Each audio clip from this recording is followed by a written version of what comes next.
not a good evening for Celtic. Back in Europe, of course, but back in Europe under Brendan Rodgers. Feyenoord, of course, the opponents, and Feyenoord had a couple of goals ruled out just by the slimmest of margins on VAR. They missed their penalty, but they got 2 goals, and that was the final score, 2-0 against ultimately 9-man Celtic. 2 Celtic players sent off. Brendan Rodgers somewhat defiant at the end, saying, no, we can still compete in this tournament. We play Feyenoord in the last game in the group stage, and what tonight showed me is that we're going to be competing and fighting in this group. The players show great attitude and courage. You play, you come into a stadium that's scoring goals left, right and centre, and a team that's scoring goals, but in that first 60 minutes we were well in the game, and we created chances, and like I say, with a wee bit more finesse and better decision making, we could have been in front.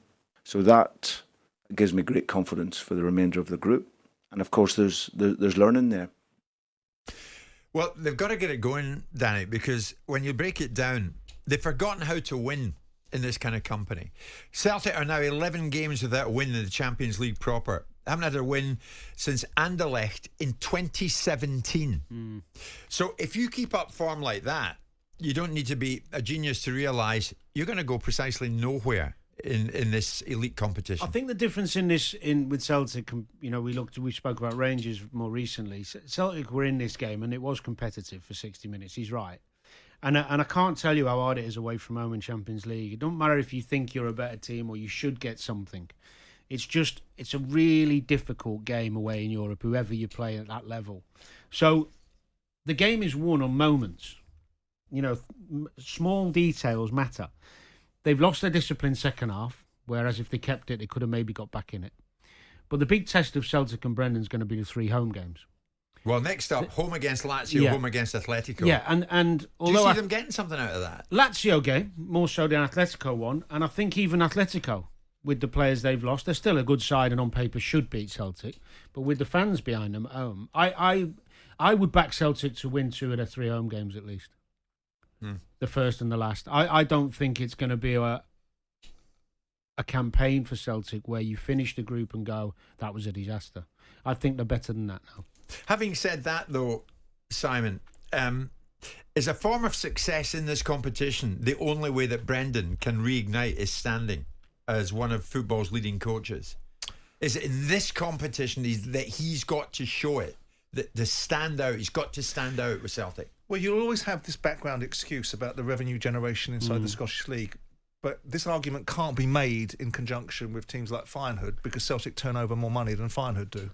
So Feyenoord do £75 million a year, Celtic do £80 million a year. So the revenues that Celtic get give them an opportunity to be at the table competing. Feyenoord are no great shakes in their own league this particular season. There are more competitive teams in the Dutch Eredivisie than there appears to be in the Scottish Premier League.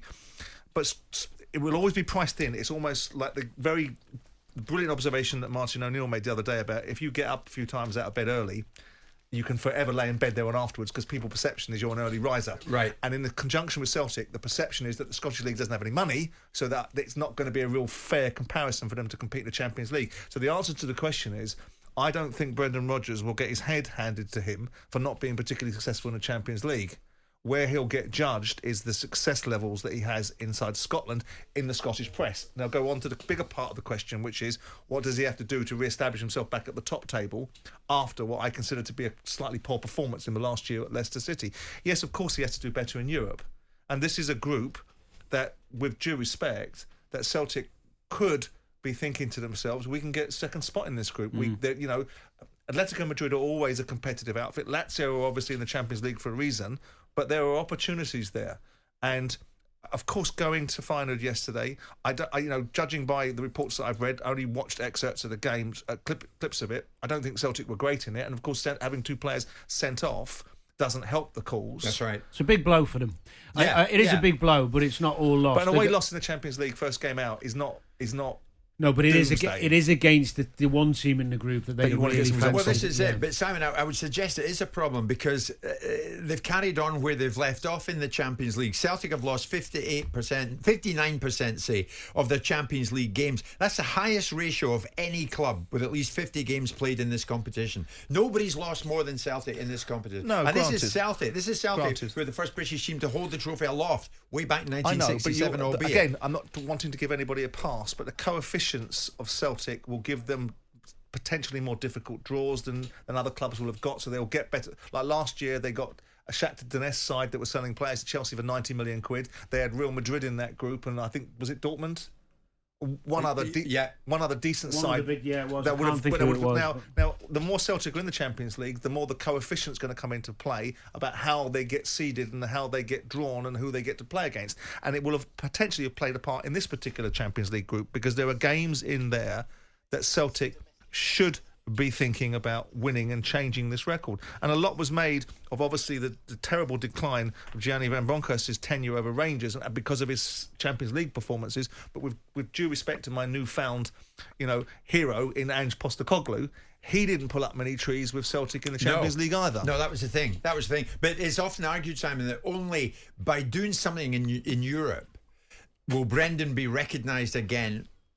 I think to be the manager that boardrooms down here think he is, but he's got to prove it to boardrooms down here. I think it would really help him if they were to get out of the group stage. All of a sudden, he's in the conversation of people's minds again. Exactly. It's like, wow, what an achievement that is with Celtic from that group. Right. But I think that's fair. But what a terrible position for Celtic to potentially be in, that we're sitting here discussing the validity of Brendan Rodgers in the mindset of English Premier League football clubs when Celtic have taken him back to give him a second dibs at a job that he walked away from. We're not really discussing it. We're answering a question that Jim's presented to us. We are, in broadest terms. He's diminishing the value of Celtic in this conversation.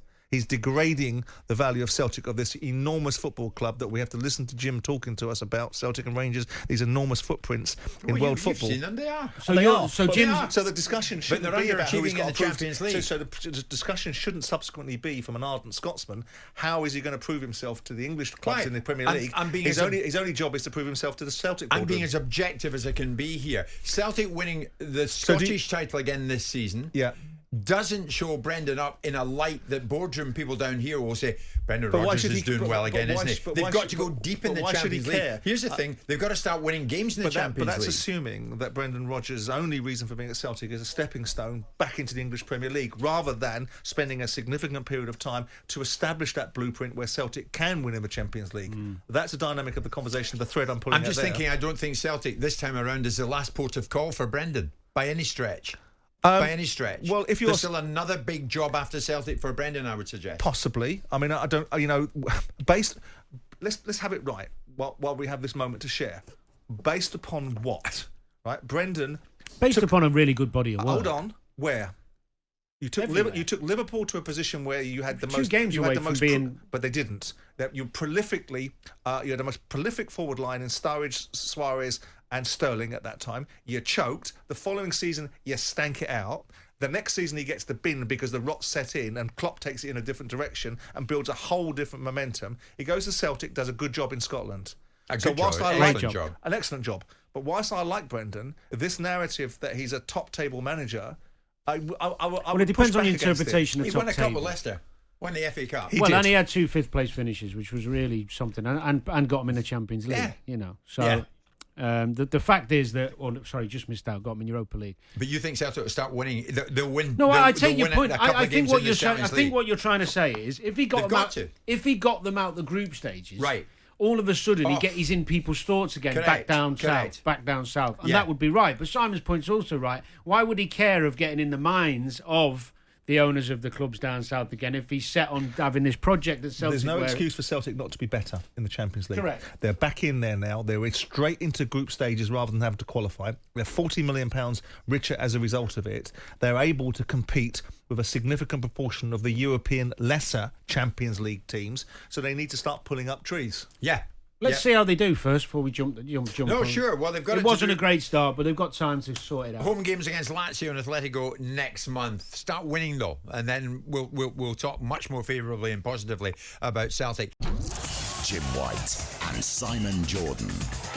Monday to Friday mornings from 10 on AM, on DAB, via the talkSPORT app and on your smart speaker. talkSPORT.